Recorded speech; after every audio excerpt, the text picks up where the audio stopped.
Good morning student. सभी विद्यार्थी ध्यान देंगे। क्लास 9th में भौतिक विज्ञान के पाठ 1 में, जो कि पाठ का नाम है गति में आपको 2 वीडियो भेज दिया गया है और उसका नोट्स भी भेज दिया गया है। आज हम उसके आगे का नोट्स आप लोग को देंगे। जैसा कि मैंने पहले बताया है, जिसका वीडियो हम भेजते हैं उसी के साथ उसका नोट्स भी भेज देते हैं, जिससे कि आप उसको देख करके अपने फेयर रिकॉर्ड पे अच्छी तरह लिख लें। तो आशा करते हैं जो हमारे पुराने विद्यार्थी हैं, यदि वीडियो को देखे होंगे, नोट्स को भी देखे होंगे, वो अपना फेयर रिकॉर्ड बनाए होंगे। तो वे लोग क्या करेंगे, जो नोट्स पहले का बनाए हैं वो वीडियो को 1 बार 2 बार 3 बार अच्छी तरह देखें, जिससे कि उनको समझ में भी आएगा और जल्दी से याद भी हो जाएगा। और जो हमारे विद्यार्थी नए हैं, जो नए जुड़े हैं, वे वीडियो को ध्यानपूर्वक देखें और उसको समझें। उसके बाद जो हम नोट्स भेजेंगे उसको देख करके भौतिक विज्ञान के फेयर रिकॉर्ड पे उसे नोट्स कर लेंगे। और यदि आपको कोई समस्या आती है, कोई दिक्कत आती है, आपका मैसेज व्हाट्सएप ग्रुप पे नहीं जाता है, आप कोई शिकायत करना चाहते हैं या आपको कोई चीज़ नहीं समझ में आता है, तो आप मेरे पर्सनल नंबर पर फ़ोन कर सकते हैं या अपनी समस्या को व्हाट्सएप ग्रुप पर भी भेज सकते हैं। ये सब बारे बातों में जो कि आपको बताया गया कि करना क्या है, कैसे करना है। अब आते हैं हम लोग अपने टॉपिक पे। उसमें आज आप लोग को बताया जाएगा भौतिक राशियाँ, फिजिकल क्वांटिटीज़ के बारे में। भौतिक राशियाँ क्या होती हैं, ये कितने प्रकार की होती हैं, इन सब बारे में हम लोग बात करेंगे। वैसे तो राशि आप लोग बहुत जानते हैं, पर आपको डीपली नॉलेज नहीं है, गहरी जानकारी नहीं है, जिससे आप लोग बता नहीं पाते हैं। कार्य, ऊर्जा, समय, ये सब आप बहुत पहले से सुनते आए हैं, कोई नई जानकारी आपके लिए नहीं है। तो भाई भौतिक राशियाँ, फिजिकल क्वांटिटीज मुख्य रूप से 2 प्रकार की होती हैं। आपके सामने लिखा हुआ है अदिश राशियाँ और सदिश राशियाँ, scalar quantities and vector quantities. अदिश राशि क्या होती है? वे भौतिक राशियाँ जिनको पूर्ण रूप से व्यक्त करने के लिए केवल परिमाण की आवश्यकता होती है, दिशा की नहीं, उसे हम लोग कहते हैं अदिश राशियाँ, स्केलर क्वांटिटीज। तो ध्यान दीजिए, वे भौतिक राशियाँ जिनको पूर्ण रूप से व्यक्त करने के लिए केवल परिमाण की आवश्यकता होती है, दिशा की नहीं, उसे अदिश राशियाँ कहा जाता है। जैसे कि देखिए आपके सामने बहुत सारे एग्जाम्पल्स लिखे गए हैं। चाल, दूरी, समय, घनत्व, द्रव्यमान, आयतन, कार्य, ऊर्जा, ताप, विद्युत विभव, विद्युत धारा आदि। इन सभी का जो मैंने नाम लिया, ये सभी अदिश राशियाँ हैं। इसमें केवल परिमाण होता है, दिशा नहीं होता है। ध्यान दीजिए, अदिश राशियों को हम केवल एक संख्या और उसके मात्रक के द्वारा प्रदर्शित कर सकते हैं। अदिश राशियों को हम बीजगणित के माध्यम से आपस में जोड़ और घटा भी सकते हैं। इस पॉइंट को ध्यान से समझिए, मैं क्या कहना चाह रहा हूँ। अदिश राशि को आप एक संख्या और उसके मात्रक से दर्शा सकते हैं, बीजगणित के माध्यम से उसे आप जोड़ और घटा भी सकते हैं। जिससे मैं आपको समझाना चाहूँगा, जैसे कि आप टमाटर ले लिए, कोई सब्जी ले लिए, मांगते होंगे 5 kg दीजिए, 10 ग्राम दीजिए। तो आप देख रहे हैं जो अंक है ये क्या है? यह एक परिमाण है, यह एक परिमाण है। और जो उसके बाद लिखा हुआ है वह मात्रक है। जैसे केजी यानी किलोग्राम, एक मात्रक है। जी माने ग्राम, ये भी एक मात्रक है। तो आप समझ गए होंगे कि अदिश राशि को एक संख्या और मात्रक के द्वारा प्रदर्शित किया जाता है और इसे आप जोड़ और घटा भी सकते हैं। आगे आते हैं, नेक्स्ट हेडिंग क्या है? पॉइंट्स 2, सदिश राशियां वेक्टर क्वांटिटीज। सदिश राशियां वेक्टर क्वांटिटीज वे भौतिक राशियां जिनको पूर्ण रूप से व्यक्त करने के लिए परिमाण के साथ साथ दिशा की भी आवश्यकता होती है, सदिश राशियां कहलाती हैं। पुनः ध्यान से सुनिए, वे भौतिक राशियां जिनको पूर्ण रूप से व्यक्त करने के लिए परिमाण के साथ साथ दिशा की भी आवश्यकता होती है, उसे सदिश राशियां कहते हैं। आपको समझाना चाहेंगे, जैसे कि हम बता दें कि हमारा विद्यालय हमारे घर से 10 किलोमीटर दूर है, तो मैंने केवल बताया 10 किलोमीटर,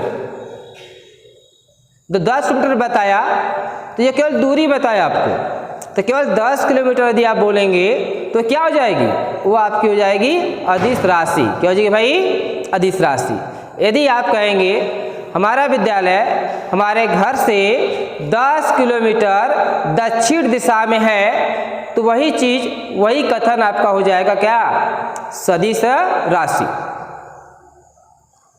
तो बातों पर ध्यान करिए, समझने का पूरा प्रयास करें। सदिश राशि में परिमाण के साथ साथ दिशा की भी आवश्यकता होती है।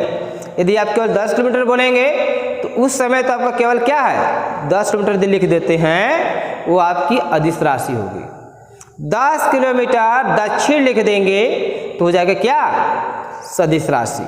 जैसे कि बहुत सारे एग्जाम्पल मैंने लिखा है ऑलरेडी पहले से ही, वेग, विस्थापन, बल, त्वरण, संवेग, आवेग, मंदन, भार आदि बहुत सारी राशियां हैं जो कि सदिश राशि है।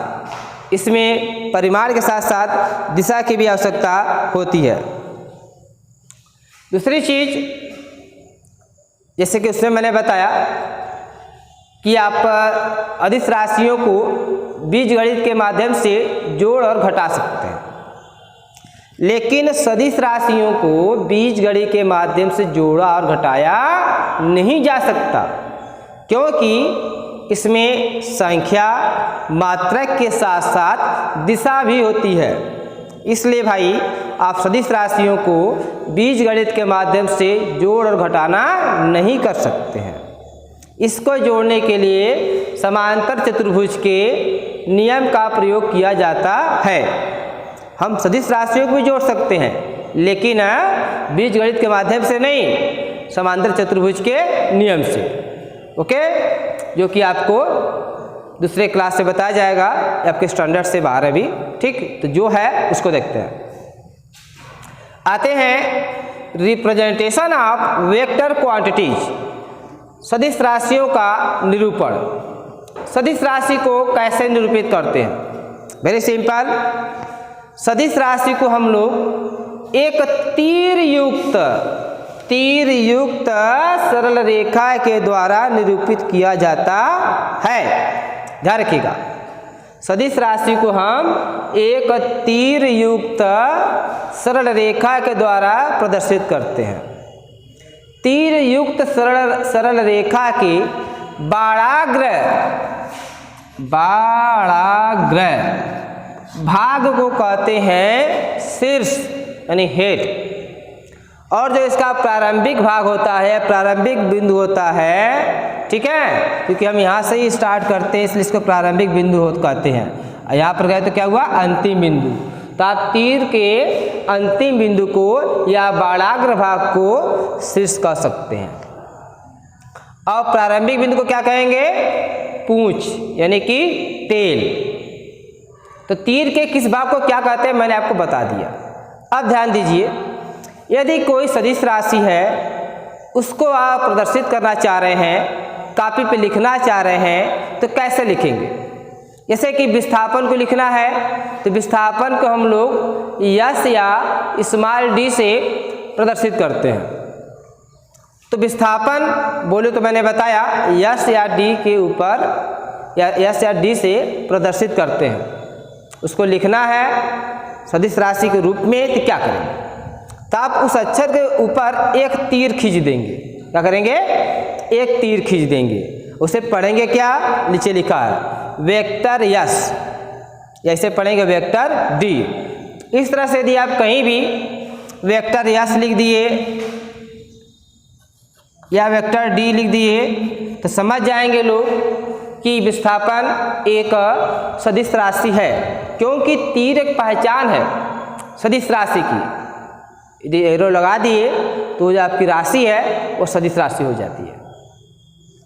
अब आते हैं, इस तरह से आप लोगों ने जाना क्या भाई, भौतिक राशियों के बारे में अच्छी तरह जान गए। अदिश राशि, सदिश राशि की परिभाषा, उसके उदाहरण, जोड़ना घटाना, कैसे प्रदर्शित करते हैं, कैसे समझाते हैं, आपको हर चीज़ बता दिया। अब आते हैं हम लोग दूरी और विस्थापन के बारे में। यदि कोई गतिशील वस्तु है, वो किसी समय में जितनी दूरी तय करेगी उसके पथ के लंबाई को ही दूरी कहते हैं। ध्यान रखिए, कोई गतिशील रहेगी तो तभी चलेगी, इस तरह की तो चलेगी नहीं। तो कोई गतिशील वस्तु है वह किसी निश्चित समय में जितनी दूर जाएगी उसके पथ के लंबाई को ही दूरी कहते हैं। दूरी को भी हम लोग स्मॉल डी या यस से प्रदर्शित करते हैं, लेकिन ध्यान रखिएगा क्योंकि दूरी एक अदिश राशि है, इसलिए इस अक्षर के ऊपर तीर नहीं लगाएंगे। और दूरी का मात्रक यम के यस, अभी इसके बारे में हम बाद में विस्तार से बात करेंगे, फिर भी आप लोग थोड़ा सा जान जाइए। दूरी का यम के एस पद्धति में जो मात्रक होता है वह होता है मीटर। क्या होता है भाई? मीटर। और CGS पद्धति में जो मात्रक होता है सेमी, बोले तो सेंटीमीटर। यहाँ पे आप लोग के लिए नया चीज़ क्या है, क्लास 9th में गए हैं, यम के एस, CGS, एक होता है FPS, और भी होता है कि वो अभी ध्यान नहीं है। तो यम के एस, CGS, FPS ये पद्धतियाँ हैं, सिस्टम है जिससे मात्रा को नापा जाता है। यम का मतलब मीटर, के का मतलब किलोग्रा, यस का मतलब सेकेंड, सी यानी सेंटीमीटर, जी यानी ग्राम, यस माने second, FPS foot pound second. जो बता रहे थे याद भी नहीं है, उसको बता रहे हैं। मीटर, किलोग्रा, एम्पियर कुछ तरह होता है, एक और होता है उसका प्रचलन कम है। तो इन तीनों सिस्टम का अत्यधिक प्रचलन में है, ठीक है, यही आपके काम भी आएगा। तो दूरी क्या है, दूरी को कैसे प्रदर्शित करते हैं, इसके मात्रा क्या है, ये सभी मैंने आपको बता दिया। अब आते हैं अगली हेडिंग, डिस्प्लेसमेंट, विस्थापन। दोनों की सब कुछ सेम है, केवल इसमें दिशा जुड़ जाएगी। किसी गतिशील वस्तु या कोई गतिशील वस्तु किसी निश्चित दिशा में किसी निश्चित समय में जितनी दूरी तय करती है इसी को कहते हैं विस्थापन। विस्थापन को भी यस या डी से प्रदर्शित करते हैं, लेकिन चूंकि सदिश राशि है, यदि आप यस या डी लिखेंगे तो गलत माना जाएगा। तो क्या करेंगे, उसके ऊपर एक एरो लगा दीजिए। इस तरह से आप समझ जाएंगे कि विस्थापन को वेक्टर यस या वेक्टर डी से प्रदर्शित करते हैं। अगला जो हेडिंग है, difference between displacement and distance. दूरी और विस्थापन में क्या अंतर है? अंतर लिखने का बहुत ही सटीक तरीका है। एक परिभाषा लिख दो, एक मात्रक लिख दो, ठीक है, एक सदिश अदिश लिख दीजिए। पहले तो परिभाषा ही हो जाएगा। किसी गतिशील वस्तु की किसी दिशा में चले गए मार्ग की लंबाई को क्या कहेंगे, दूरी कहते हैं। अब विस्थापन वाले कॉलम में क्या लिखेंगे? किसी गतिशील वस्तु की किसी निश्चित दिशा में किसी निश्चित समय में चले गए दूरी को विस्थापन कहते हैं। एक परिभाषा दूरी की, एक परिभाषा विस्थापन की, एक अंतर यह हो गया। दूरी का मात्रक भी मीटर होता है, विस्थापन का मात्रक भी मीटर होता है। दूसरा अंतर है, क्योंकि दोनों सेम है, कोई अंतर इसमें है नहीं। दूरी एक अदिश राशि है, विस्थापन एक सदिश राशि है। इस तरह से आप लोग इसमें अंतर बता सकते हैं। तो भाई ध्यान रखिएगा, वीडियो को ध्यानपूर्वक देखिए, समझने का पूरा प्रयास करिए। मैं जितना वीडियो में बताता हूँ, ठीक है, उतना ही आपको नोट्स के द्वारा PDF फाइल या फ़ोटो के माध्यम से भेज दिया जाता है।